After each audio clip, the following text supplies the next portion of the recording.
smashing out some reps and sets, and I want to say punishing my body, but it's not. It's stressing my body to a point where I know that there's something on the other side of it. And if you're someone who loves the gym and you don't push yourself, it just feels like I'm wasting my time.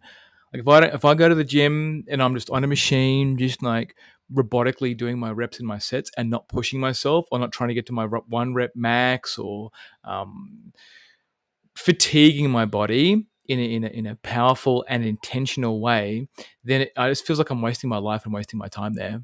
So having a gym subscription, um, while it's great, if I'm not spending my all of my energy there when I'm there, waste of time. Like I see so many people. I'm going to digress here, and I'm going to jump onto the topic. So stick around. I'm going to digress here. Seeing people on gym equipment on their phones. What are you doing? Where's your intention? Where's your energy? Are you in your own kingdom right now? Right. So in this, what inspired this conversation was a bit of what I've experienced in the gym, and a bit of what I've experienced with my clients, particularly my female clients. So in this, what I've got here is I'm going to be speaking about man, divine masculine, and then anti-man, anti, desecrated man, and the desecrated masculine. And why these are all important is because I see terms like divine masculine and divine feminine that gets floated around on the internet and on social media quite a bit.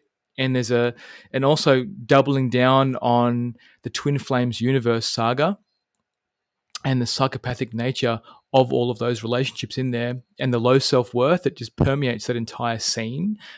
This is at the root. So if you're someone who wants to learn about what it means to be a man, divine masculine, or if you want to understand what a desecrated masculine, and an anti-man looks like, feels like, smells like, then watch this video. And if you don't, I'm sure there's plenty of other content that I have that'll tick a box for you, whether it's about people pleasing, whether it's about how to find the right partner. I've got tons of stuff. Okay, I've got tons of stuff for you to transform your life, and it's free, right? So what I encourage you to do, if you're open to it, is if you hear something that aligns for you, then put it in the comments, share it, or make a note to yourself. All right. All of these little actions that stop the binging and stopping the little insights, which you can get from watching a lot of videos and scrolling, because insights feel really good in the body. But if you don't ground those insights in either with journaling or vocalizing it or sharing with somebody else, then it's just another book on the shelf that gathers dust. Right, a metaphorical book on the shelf that gathers dust. Insights can just become a series of all of these knowings and no embodiment. And a lot of my work is about embodiment. And like I mentioned at the start of this video, man, divine masculine. So in that, these terms get conflated, right? So there is a man, a biological man, genetic man. We have tests that can confirm whether or not you are a man or you are a woman. And while that might seem controversial, and it is insane that in this day and age and how far we've come as a civilization, that this is still controversial, right? So you're either a man or you're a woman, or you have something else that's going on either in your psyche, or your chromosomes are not what you consider normal. And yeah, there is a normal, right? Because if there isn't normal, then we can just subscribe to the school of malingerers, where you just assert a label on yourself that you are not what you think you are to avoid responsibility and accountability for your life, right? And what you might be hearing here, it might be enlivening you a little bit. And if it is, then like it and share it and comment, right? Because what I'm speaking to is going to come from a place that's deep within me. And this is what I call my divine self. Now, in this, so can we all agree that there is some parameters that define a man, right? Physical, biological man. Now, over the top of this, there is behavior. There is archetypes. There's patterns of behavior that we can attribute to the biological entity that we call a man, right? And there can be some stereotypes there, and I'll rattle off some, right? Men are the ones that go and sacrifice themselves out in war, and they love guns and they love trucks, and they love wearing blue. What else is there? They love listening to rock and roll music. They love having a good drink. They love going fishing. They can yell at their wives, and they're really emotionally enclosed. They tend to be the highest ones that off themselves or whatever it is, right? So there's a trope, right? There's a stereotype. And the stereotype is a pattern of behavior, right? The human body, the human being will stereotype based on what is safe and what is dangerous based on your upbringing and on what's been passed genetically in the womb. And there's some other amazing studies that speak to this, and works by Otto Rank and Michael Tessarian that speak to this womb programming, right?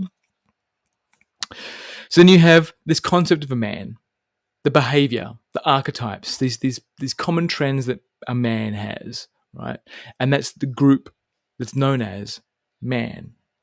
And then you have the individual. And what my work does is it amplifies the individual. And this is about bringing your gifts into the world, who you really are at the core, into the world. Because if you're someone who is anti-divine or a desecrated man, you'll be afraid to bring your wares into the world, right? And this will also tie in with money as well. So if you're listening this far, thank you, and there's more to come. Right? All the nuggets come at the end. So in this, there's the divine man, right? There is this whole being, which is a construct, again, of what is considered divine. Now, our concepts of divine can come from religion, spirituality. It's archetypal. There's an archetypal pattern here where if you ask someone on the street, what's a divine man to you? They'll be able to rattle off some qualities. Oh, he's humble, he's kind, he's giving, he's self-sacrificing. All these concepts, right? So then when a man doesn't live up to his divine man nature, there's a judgment that is incurred there, right? So you're not being the divine man. There's something wrong with you. Or why aren't you that way? And then we look to spiritually shaming him for not being that way. So, you need to be a divine man. You need to be a divine man. Be a divine man. Whatever that is for that person, right? So in this is a real dance between what the collective is informing you of, what is correct behavior, and what your own individual information is that you're getting from, like your heart, your soul, your spirit, your sexuality, like your libido, that's informing you of how you can act in the world. And in this, what I see as a divine man is he's beyond morality. His constructs of morality are his own. He is an inner judge of his own behavior. And this can feel quite dangerous to people who have low self-worth, who have high degrees of self-hatred, because it's intimidating, right? A man that can move through the world with power that is verging on being a deity, right? And sure, he understands the limitations of his flesh, and he knows that there's a power that flows through him and out of his mouth and out into his creations that's divine, right? Now I'll jump into divine masculine. And divine masculine here, this is specifically an archetype, okay? This is masculine is not man. It's a behavior bracket. It's like putting masculine or male-like trends in a bracket and calling that masculine behavior. Okay. So a woman can have divine masculine traits. And if you follow the Jungian school of thought, there's masculine and feminine inside the being, right? And why I think this is really important is because when you start conflating these terms, it creates a a lack of dialect and confusion and clarity in creating the life that you want. So somebody who is a man and is acting in the divine masculine traits that are genuine, because you can look at a list of behavior patterns and just adopt them. This is a rigid pattern, a rigid defense, which I speak about in my personality patterns video on people pleasing. The rigid will just see a body of behaviors that they can do in order to be perfect or be accepted, and they will just do them. And it will feel out of integrity in their body, and they will not understand why their life is still turning out to be a wreck.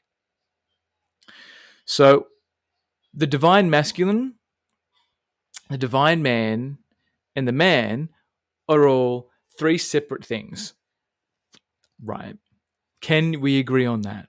If not, come at me. Tell me, John, I think this is bullshit. I think you're talking about something else that's completely different. Or read this person's work, or read this person's work, So challenge me. If it's truthful for you, like if you have a truth that you want to share, then challenge me on it. Otherwise, keep listening on, and I'm going to move on to the next piece. Now, the anti-man, the desecrated man, and the desecrated masculine. Now, I can feel like I want to fold my arms here. I can really feel this anti-life energy in me right now. This sensation of shutting down, closing down. Now, anti-man is a biological man who doesn't like his body, doesn't like being a man, right? There's been a failure in the nurturing process from the womb that is denying what he is, what his biology is telling him, what his biology is informing him of. So he grows up confused.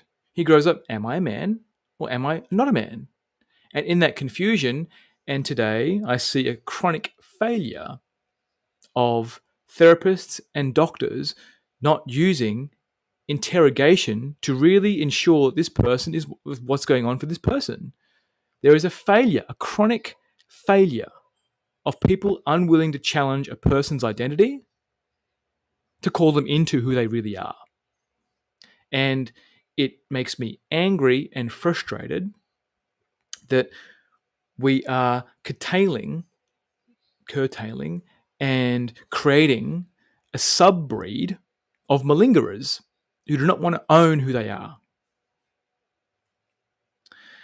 And in this, there's the desecrated man. And the desecrated man is someone who seeks to terminate life. And this can be under the banner of conservative Christians, people who are anti-euthanasia, people who parade to be pro-life, when really they're not. They're not. They're running on a borrowed moral compass. And a desecrated man will do that.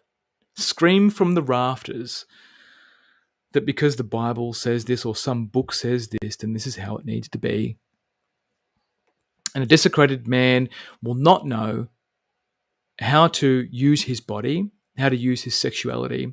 And I see this so often in religiosity when men are unable to deal with their libido. And it flows out in leaky ways, right? It flows out into being predatory towards women. It flows out into being predatory towards children. It creates cultures and structures that support behavior that is anti-innocence, right? Anti-divine. And we see this, right? Men who have lost connection with themselves, and it starts at the womb. And then because they're not challenged by a powerful another man or masculine, a divine masculine energy, they're not being challenged. So is that how you really feel? Well, talk to me about your past. What's been going on for you? What makes you think that this is confusing for you? I don't fit in here. I don't fit in there. I want to wear dresses. Great. Do all those things.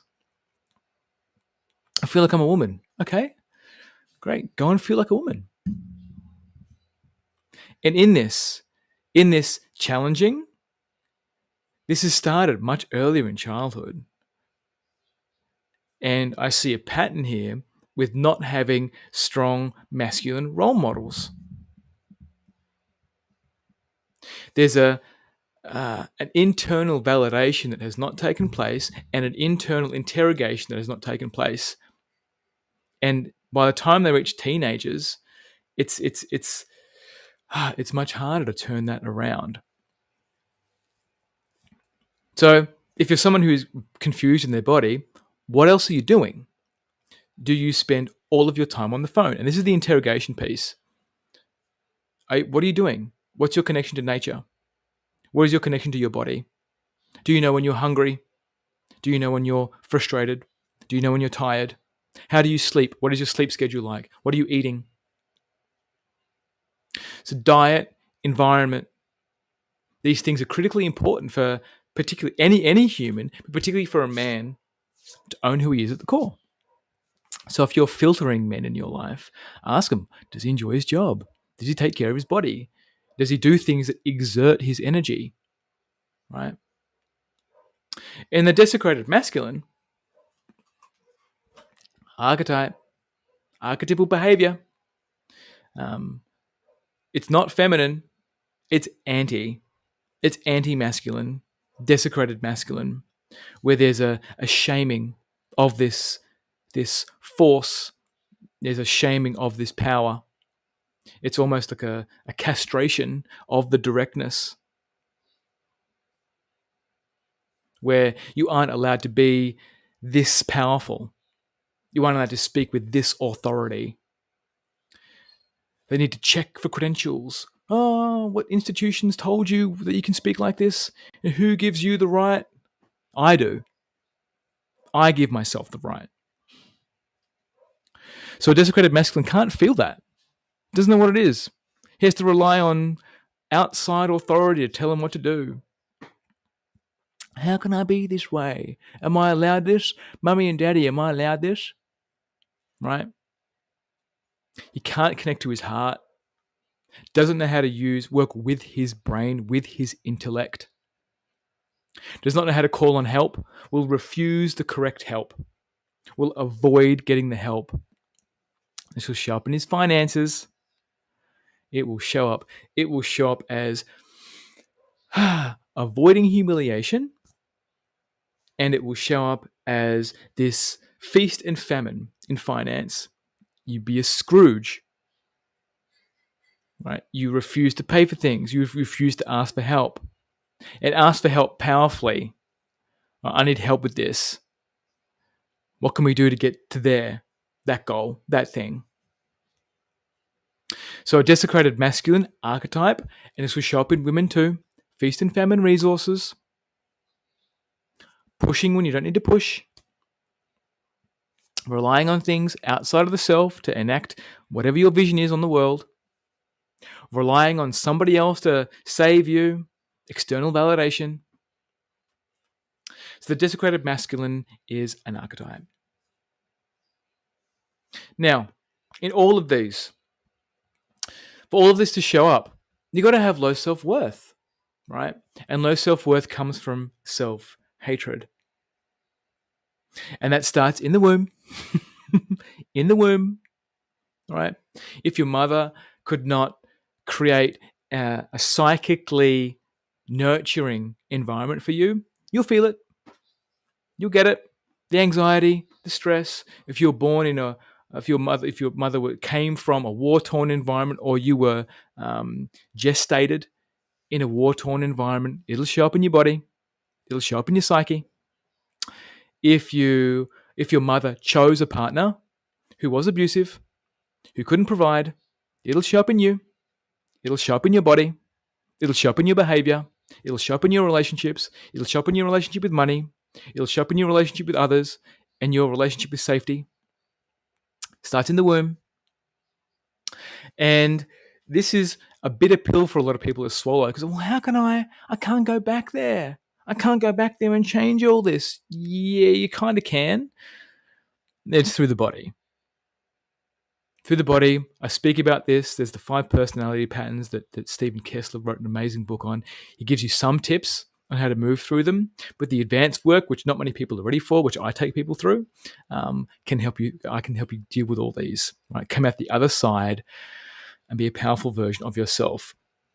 Whether it's a woman, woman, divine feminine, or a man, man, and divine masculine. And the woman can have the divine masculine and the divine feminine in her, and so can the man. These are the anima and animus.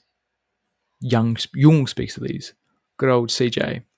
So in this, the self-hatred, not many people deal with self-hatred. And why it's important is because that environment in the womb, if your mother didn't feel safe, she's chosen an environment that reinforces her self-hatred.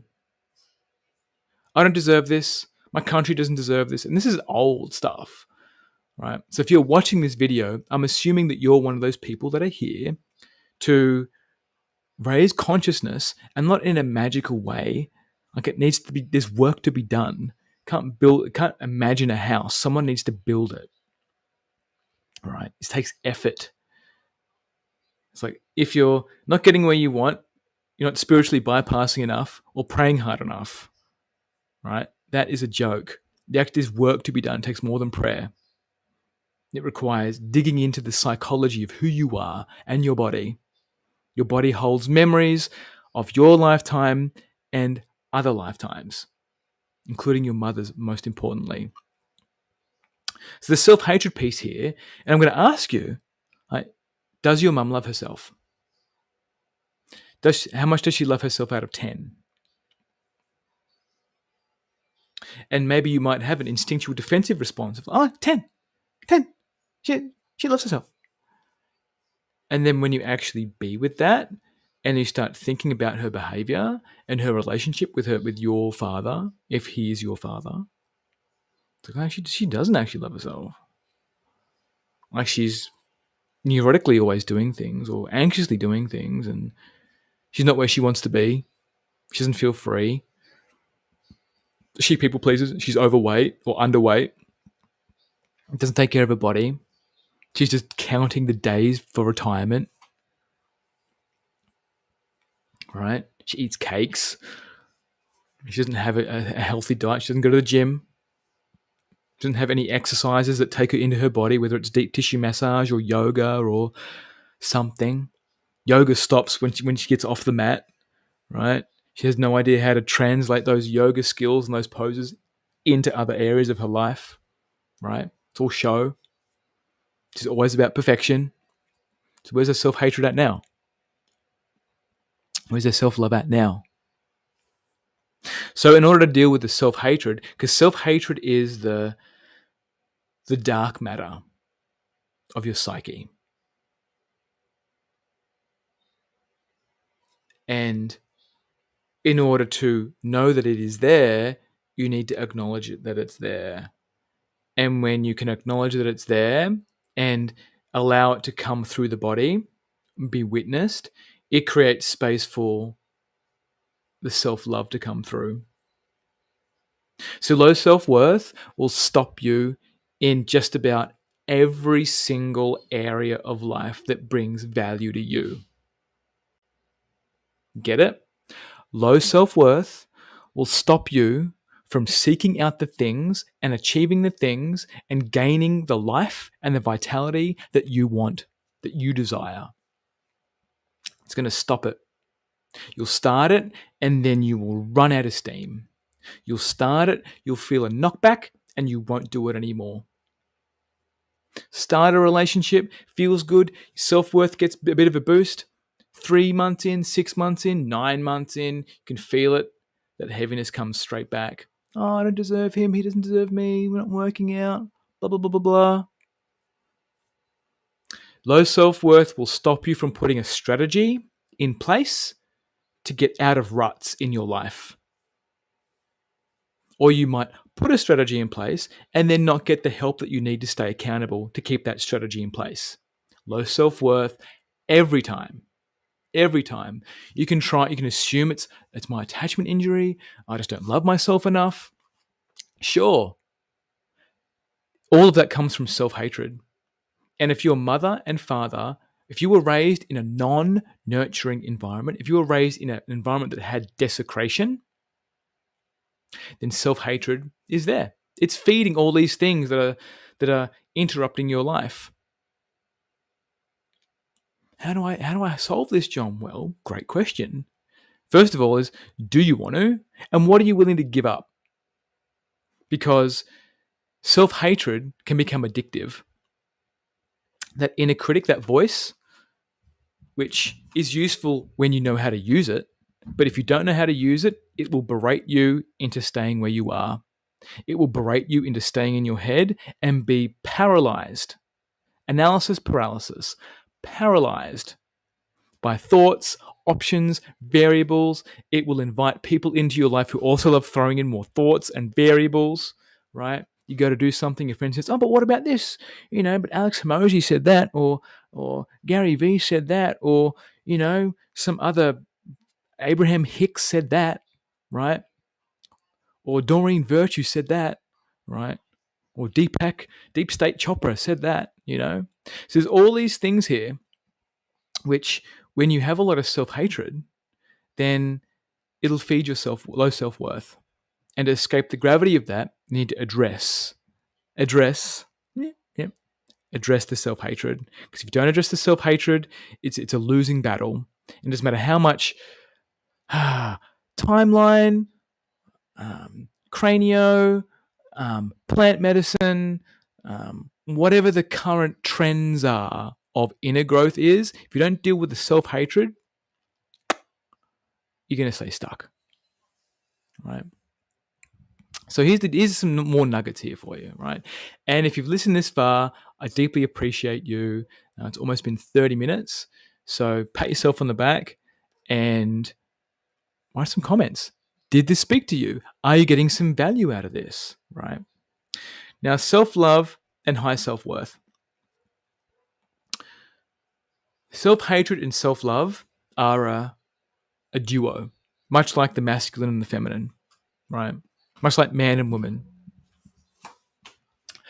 And to clear out the self-hatred, it creates the space for the self-love. So if you're trying to force self-love down your throat, you're binging on self-love, whatever you think self-love is, what you've read in some book, some love language book or something from Hay House or whatever, right? You can't keep force-feeding yourself self-love. It has diminishing returns. And what do I mean by diminishing returns?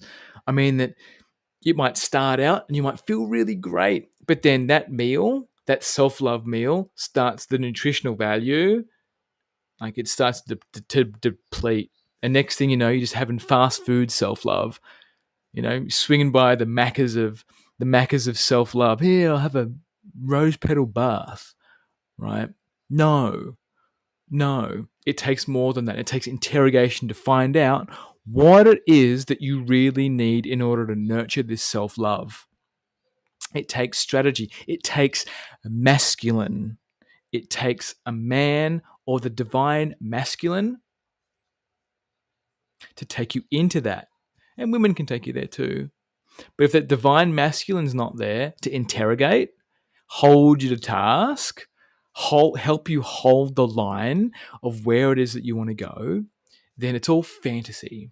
It's all a continuous fantasy to prop up this false world that you've created where you think that if you just binge on self-love, you'll miraculously create the life that you want. Yeah? And with that, once you start increasing your self-love, it increases your capacity for the high self-worth, right? Which flows into your finances. It flows into your efficacy of being able to create finances, right? Which can include, for me, my personal journey. So I'm great at relationships, but then when it came to money and making my own money, my worth around the wares that I was offering to people, the amount of money that I was charging for, all tied down to my self-hatred. So once I started to see what the self-hatred was around money, It created space for a high self-worth and an ability for me to charge more and to create a provisionary income that I feel safe in. And again, this is womb work as well as it is outside work. So you can have methods and technologies that take you back to those timelines and that space where you didn't feel safe. It's all here in the body. How do you get access to it, John? You might ask. Well, first of all, you have to be willing to bridge this mainstream gap that the mind holds everything, because it does and it doesn't. Depending on the environment that you are in, your body will reactivate to it before your mind even knows where it is. The dreamscape is like this. You can twitch in your dreams. And it's not really the best example, but it's an example, right?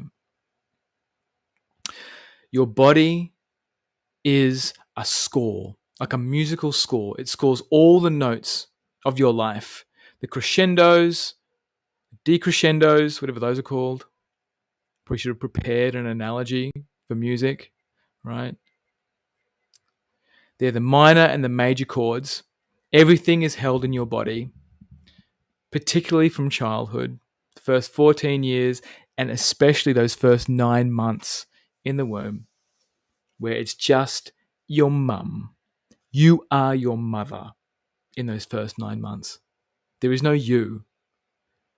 She's imprinting onto you her experience of the world, the symbolism, the sounds, her interpretations, her psyche. So depending on how healthy your mother's psyche was, that comes through into the womb. And whether or not you want to believe that, it's totally up to you. But if your life is a neurotic mess, or you feel like you keep going through this feast and famine, then there's a desecrated version that's piloting the show. And while suffering is important to learn the lessons of growth, there's types of suffering. There's a suffering that can be educational and informative, and some people need it. And it's looking for the events to do that, whether it's a relationship, whether it's bankruptcy, whether it's someone ripping you off. There's something that your body is telling you that you've missed. And then over all of that, sometimes shit just happens. So nothing, or there doesn't need to be a superstitious reason for everything, right? Shit just can happen, right? So if you're someone who has a desecrated self, then you will be superstitious and you will ignore and not be able to locate your inner compass that can help you guide you in your life. So if you want to know how to connect to that inner compass and follow some more of my work, well, it's free, and if you feel like you want to reach out to me, then you can find me. Otherwise, this is what I have for you, 33 minutes worth of free content. And if this spoke to you, share it, like it, comment on it, put it in your saves. Right, I'll listen to this again later. There were so many downloads in this, John. I need to go listen to it again. Do it. Listen to it again. Make sure you do. Set a reminder to. And all of what I'm speaking to will show you your self-hatred, and you will, by osmosis, your self-love and high self-worth will start to increase. And then you will reach a capacity point where you need to give something up in order to really step into the divine self and leave this desecrated self like a withered skin on the ground. Mad love, thank you for listening. Mwah.